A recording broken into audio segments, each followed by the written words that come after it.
Señores, Leopoldo Moro con nosotros. Creo que explica muy bien este emprendimiento, esta decisión de llevar adelante el juicio político a la Corte Suprema, que es de las cosas más importantes de verdad que ha hecho este gobierno. Bienvenido, Leopoldo, ¿cómo estás? ¿Qué tal? Bien, muy bien. Bueno, ¿compartís? Es una de las cosas, tal vez la más importante que encaró este gobierno. Mira, yo no quiero ser grandilocuente, pero creo que esto se encamina a ser un juicio histórico. Paradójicamente, o no tanto, precisamente cuando empezamos a transitar en este 2023 40 años de democracia. Una democracia, Pablo, que como vos recordarás también arrancó con un juicio histórico. De otra naturaleza, porque estábamos frente a delitos aberrantes. Es incomparable en ese sentido. Pero me parece que este juicio, independientemente de la suerte que corra en la votación final en diputados, va a poner sobre la mesa, va a permitir que la sociedad se asome a un espacio institucional que en general se mueve en la clandestinidad, en la oscuridad, en el anonimato, como es el caso del Poder Judicial.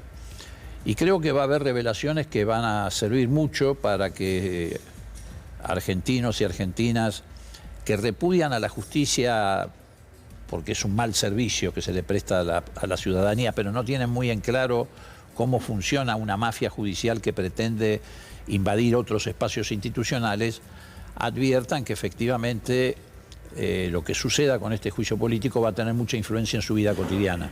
Claro. Porque de hecho está teniéndola en este momento. Pero vos viste que hoy hay artículos que dicen, no, el juicio político a la Corte ha complicado las variables económicas, cuando en realidad la que tiene en sus manos las variables económicas es la Corte. Bueno, quedó claro con el apoyo del Círculo Rojo, que a través de unas 500 empresas o empresarios salieron a decir que el juicio de la Corte era un atropello a las instituciones, etc. Que no va a haber más inversiones. Vos sabés que nosotros hicimos un trabajo, que después lo vamos a mostrar seguramente en la comisión. A mí no me gusta mucho adelantar lo que vamos a hacer, pero de todas maneras tampoco es un secreto. Tomamos todos esos empresarios que firmaron esa solicitada en favor de la Corte. ¿Cuántos clientes de Rosenkrantz hay? Bueno, hay como mínimo 56. Ya sabía.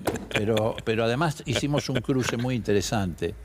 Casi todos esos grupos empresarios, prácticamente todos, no todos, pero casi todos, han tenido causas varias en la Corte. Y todas fueron resueltas a favor de esos empresarios. No me digas. Exactamente. Rataz y tantos otros. Bueno, el caso más emblemático, más reciente, es la empresa Ledesma. Vos sabés que la Corte bicicleteó una definición para lograr la impunidad biológica de Carlos Blaquier en lo que es la represión que se llevó del 76 en adelante, que fue tremenda. Vos decís, en Ledesma. Los empresarios van a tener que explicar esto, porque ellos piden que no se toque una Corte que falló siempre a favor de ellos. Porque es su Corte. Claro. En la Argentina el problema que tenemos es que no hay una Corte Suprema para todos los argentinos. No, es una Corte de los poderosos. Tiene dueños. Sí.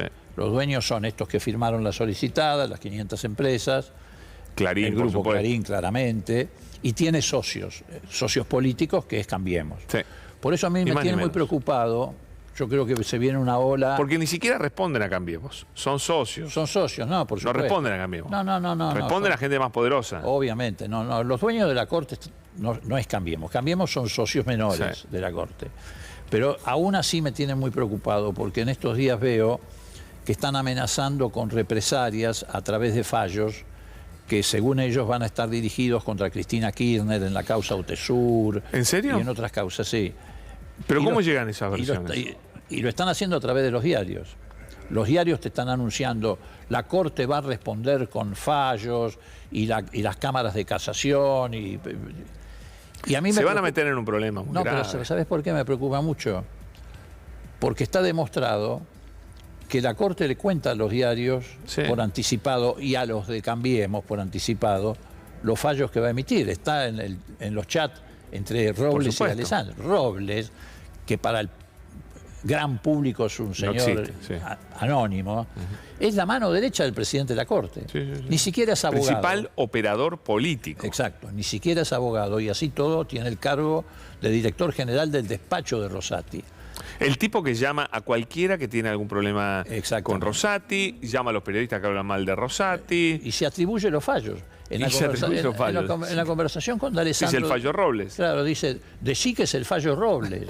Se atribuye los fallos. Demente, es más, en el modo de circulación de los votos dentro de la Corte, vos sabés que votan por vocalía, el juez Peretraki en su época había establecido un mecanismo de modo tal de que no se conocieran por anticipado los votos y hubiera hermetismo absoluto. Bueno, ahora los votos hay que llevárselos a Robles, de las distintas vocalías. Y yo no sé si hasta no mete mano sin ser abogado. Por eso digo, se ha llegado a un proceso de degradación enorme. Por eso este juicio político es muy importante. Porque así como el Círculo Rojo salió a defender su corte, también hace 2 o 3 días, por supuesto, esto no tiene reflejo en los grandes medios de comunicación, miles de pequeñas y medianas empresas salieron a defender el juicio político respecto a la Corte, porque esas son las que nunca encuentran justicia en la Corte. Claro. Por eso tampoco hay 500 ciudadanos que aplaudan a la Corte por sus fallos laborales, porque los fallos laborales en son general siempre para las empresas. Siempre han sido a favor de las empresas, sobre todo desde que entró Rosenkrantz a la Corte, sobre todo desde que entró Rosenkrantz a la Corte, que fue el que infeccionó con un pensamiento muy conservador a la Corte. Ahora, desde el punto de vista de los manejos y de los entuertos políticos, de las chanchadas políticas, ha sido muy nefasta la influencia de Rosati. Rosati ha tenido un papel muy negativo. Y que Rosati es un hombre que viene de la política. Claro, además, y tiene, se ve sus propias aspiraciones cesaristas, ¿no? Acá el único... Después, hoy tenemos una invitada que lo conoce muy bien, a Rosati de hace muchos años, Patricia Izaza, que lo denunció por encubrimiento a un... Conozco el caso. Conoce el caso porque además se abrió para el juicio político también. también. Conozco el caso y creo que la vamos a tener exponiendo la denuncia a la Corte el jueves que viene. Ah, bueno, la vamos a tener nosotros hoy acá. Pero ella lo calificó como un trepador político, un hombre despiadado, capaz de cualquier cosa con tal de adquirir poder. Y yo creo que llegó a la cumbre de todos sus sueños. Entonces, ¿qué no está dispuesto a hacer Rosati? ¿Qué no estaba dispuesto a hacer para llegar? Y lo que está dispuesto a hacer para permanecer. Bueno, precisamente es un salvaje, hoy es un salvaje. Precisamente por ese riesgo y otras razones es que nosotros proponemos la remoción de Rosati, en este caso por mal desempeño. Eventualmente habrá que ver si no surge también algún delito en el desempeño, porque claramente lo de Robles, o sea, su mano derecha, es tráfico de influencias, claramente. Claramente, estaba negociando 2 fallos de la Corte. En nombre de Rosati, no en nombre propio, porque él no es... Es la peor corrupción que puede tener un juez, que es no ser imparcial, sino arreglar con una de las partes. Pero absolutamente. ¿No? Por eso te digo que tiene una influencia nefasta. Además con una de las partes, con la parte que lo nombró, además, ¿no es cierto? Porque a él lo nombró Juntos por el Cambio. Nombró Macri. Sí. Por decreto, pero bueno. Bueno, no es una cuestión menor. No, el hecho de que los dos hayan aceptado ingresar por un decreto a la Corte fue el punto de partida de la degradación definitiva de la Corte. Tras Cartón inmediatamente vino el famoso fallo del 2x1, que también llena de vergüenza a la Corte, porque es un fallo que no solamente se dictó contra la conciencia moral de los argentinos, la historia de los argentinos, el derecho que los argentinos fuimos creando a través del juicio a la Junta. Los argentinos fuimos los que creamos la figura en el mundo de la desaparición forzada de personas, que no existían las legislaciones del mundo occidental. Bueno, pero además fue un fallo precisamente contra el derecho internacional, porque en la reforma constitucional del 94, la Argentina adhirió a los acuerdos internacionales, los pactos internacionales en materia de derechos humanos. Por eso, además de millones de argentinos que salieron a las calles a repudiar el 2x1, la Comisión Interamericana de Derechos Humanos de la OEA expresamente repudió el fallo. Fue un fallo vergonzoso. Fue un fallo vergonzoso. Y hasta el día de hoy Rosenkrantz lo sostiene. ¿Cómo viste el ambiente en el primer día?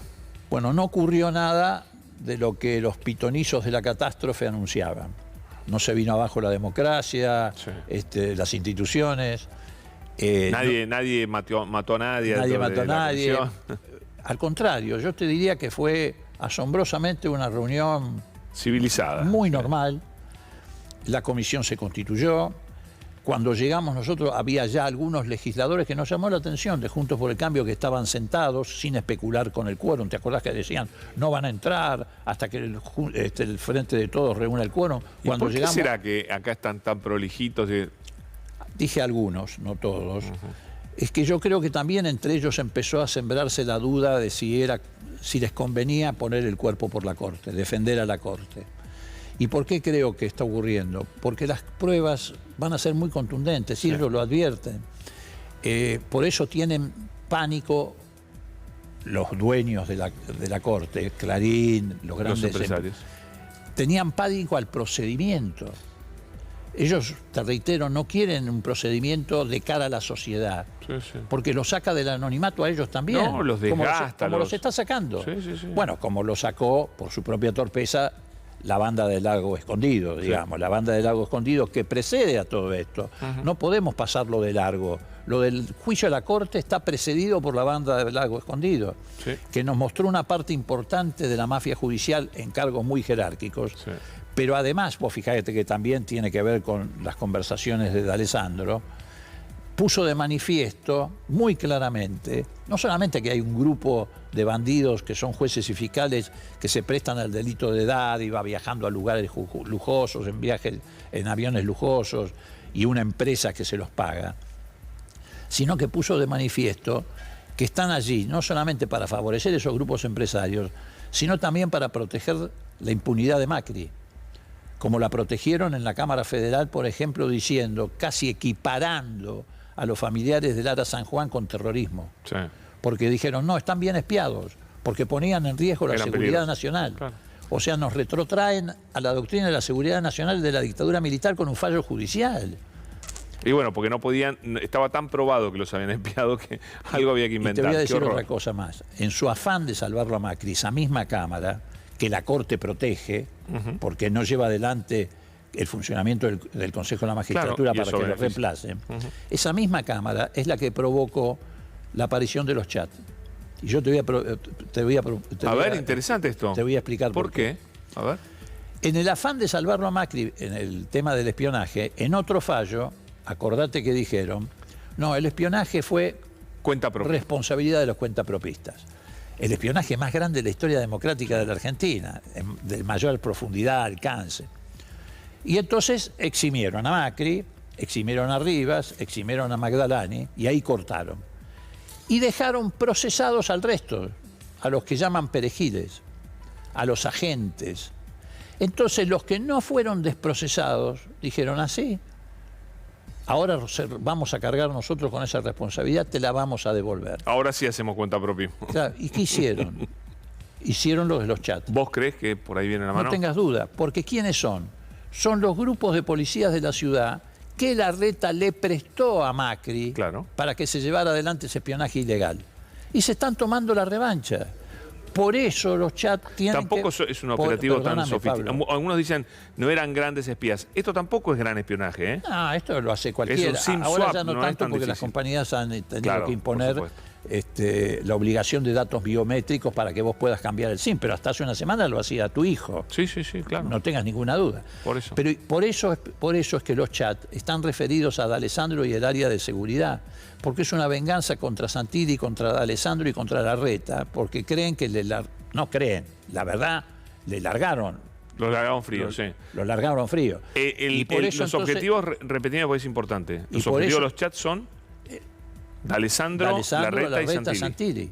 ¿Por qué? Porque eran los que manejaban la policía de la ciudad. Y estos eran policía de la ciudad, y algunos lo siguen siendo, que los enviaron a la AFI para cumplir esas tareas de espionaje ilegal porque no confiaban en los agentes de la AFI de carrera. Entonces, ¿qué publicaron en los chats?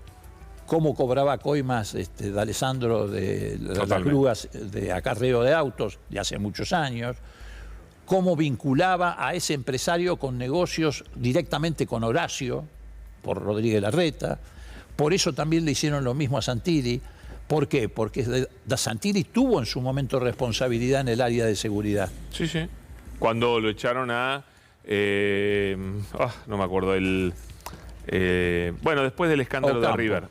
Martín Ocampo. Cuando lo echan a Martín Ocampo queda Santilli. Incluso esta gente lo espió el propio Santilli en su momento. Sí.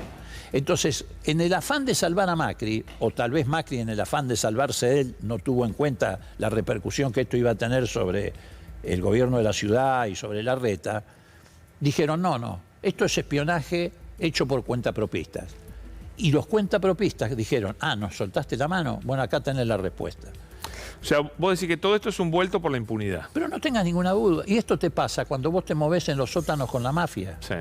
Porque estos son los códigos mafiosos. Si vos armaste un grupo mafioso que está fuera del control del Estado, pero le diste todas las herramientas del Estado para espiar a medio mundo, organizaciones sociales, religiosas, presos, cablear cárceles, hacer seguimientos de periodistas, incluso periodistas que ideológicamente no están en la vereda de enfrente, sí. como el caso de Alconada. Mon, sí. Mon lo siguieron desde la salida de la casa hasta que entraba al diario, hasta que entraba...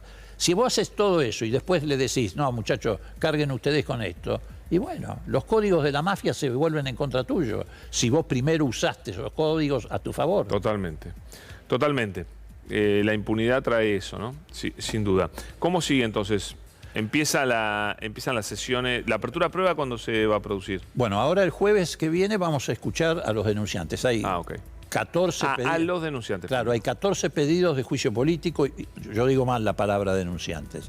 Vamos a escuchar a los que han presentado pedido de juicio político, que no es solamente los legisladores del oficialismo. Hay 14 pedidos de juicio político. Eduardo Valdés va a exponer, por ejemplo. Sí, en representación del bloque del Frente de Todos, que hizo una de las presentaciones. Claro. Pero está también la de la coalición cívica contra Lorenzetti. Claro. Hay entidades privadas o organizaciones de la sociedad civil, particulares. En esas 14 presentaciones de pedido de juicio político hay 60 denuncias contenidas de todo tipo. Sí, impresionante.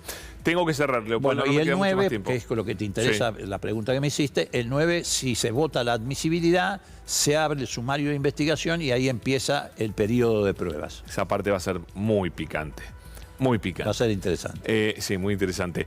Y una de las personas que hace una presentación contra la Corte que fue admitida es Patricia Izaza, que es denunciante de Horacio Rosati, en particular, lo acusa de un delito gravísimo, y nos lo va a contar ahora en un ratito, después de la pausa, y ahora lo despedimos a Leopoldo, y después está Patricia Izaza, que es una de las que presentó una denuncia contra la Corte Suprema.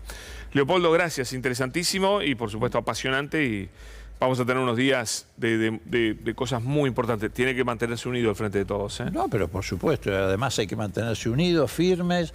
Sabíamos que íbamos a ser objeto de muchos ataques personales, institucionales y políticos, y además hay que mantenerse muy serio, porque este tema es muy serio. Gracias, Leopoldo, muy amable, ¿eh? Gracias. Ya volvemos con un testimonio que no te podés perder, que te va a poner los pelos de punta. Vamos.